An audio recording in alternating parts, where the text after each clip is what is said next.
Hello again, everybody. This is Michael for Tactica Imperialis. In this video, I'm going to conclude my analysis of the Imperial Guard Codex.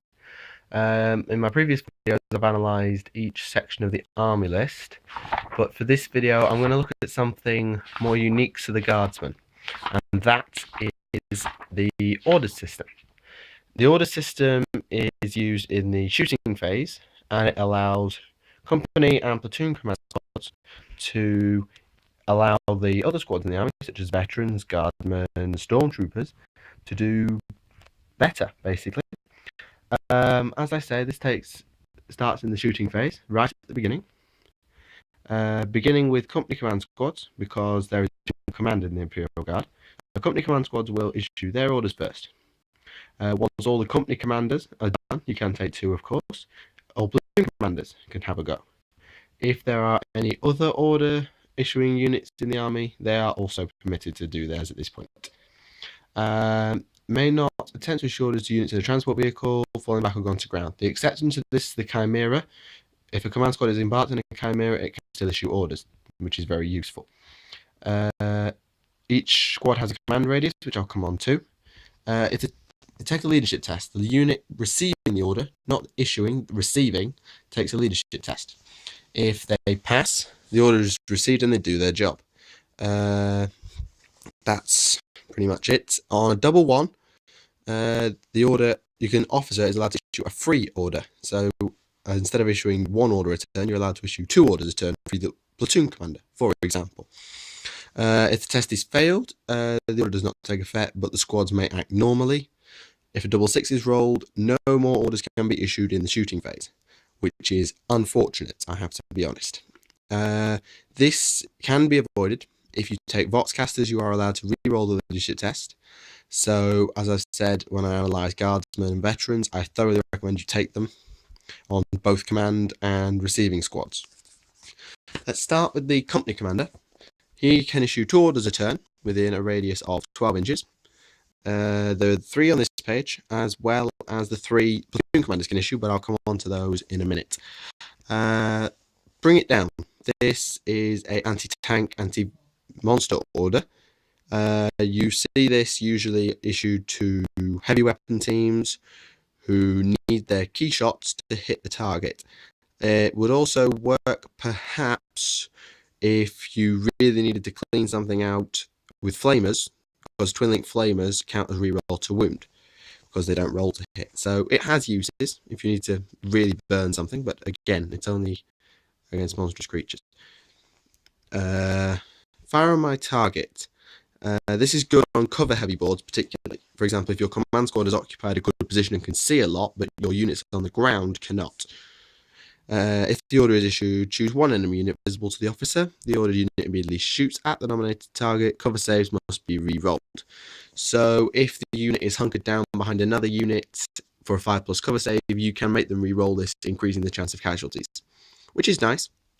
You don't see it that often, though. Get back in the fight. This is good as the squad gets bigger, because if a squad is running away or gone to ground, i.e. out of the game for a turn, you can turn them around or get them up and get them doing what they're supposed to do, which is good, because it gives them another round of shooting. You can't order a squad twice, unfortunately, so you can't issue this and then a second order to a squad, which is unfortunate, particularly on big squads, but it's a good order to have.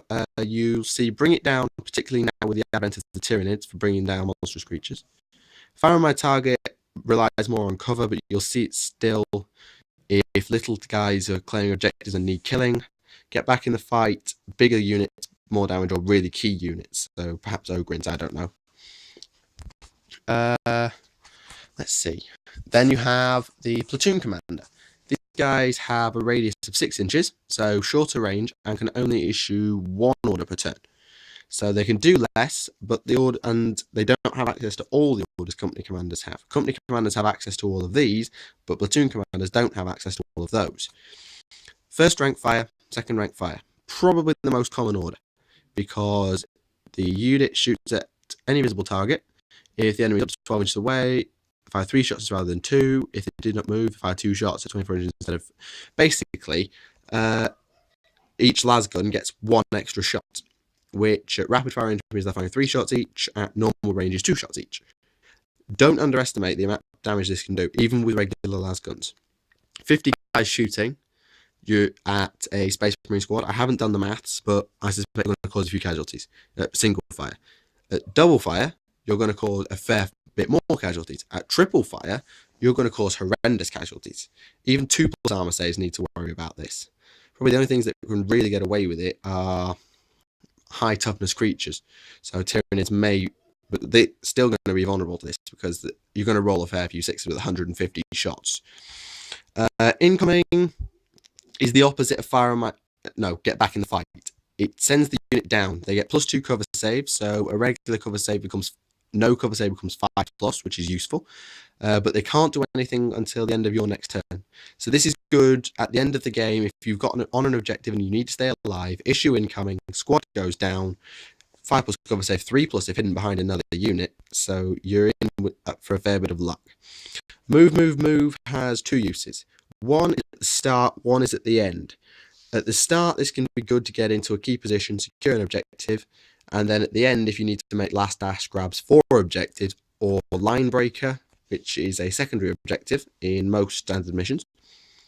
The unit immediately runs, rolling 3 dice and using the highest result, returning how far they move. So instead of rolling 1 dice to determine how far you're shooting, you instead roll 3 dice, and then whichever is the highest, you use that one.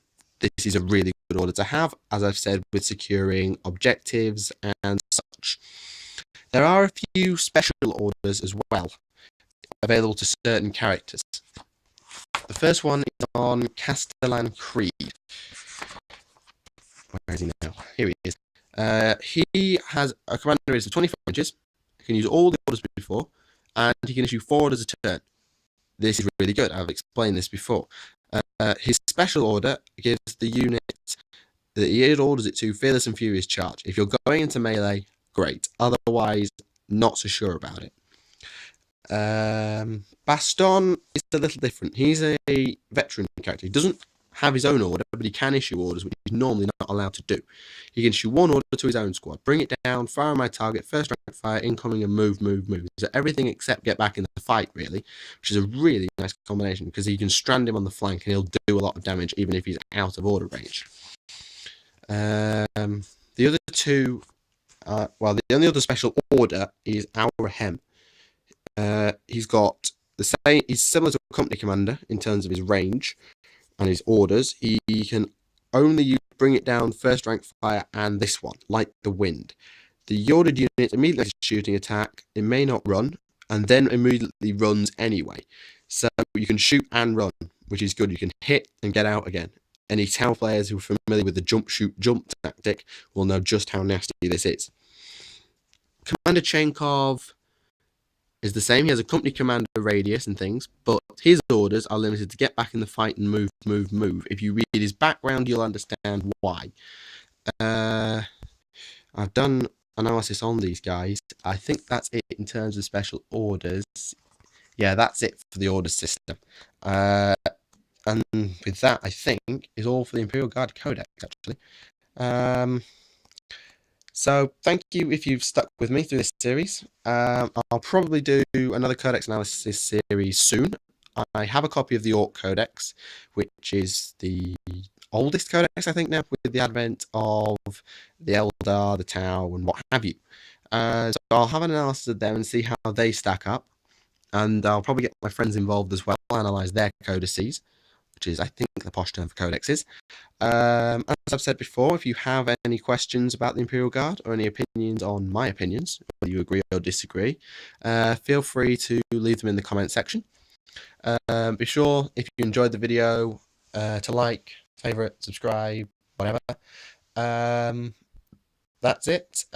If this is as bad as you take up the Imperial Guard, then best of luck. My name is Michael, and I'll see you again.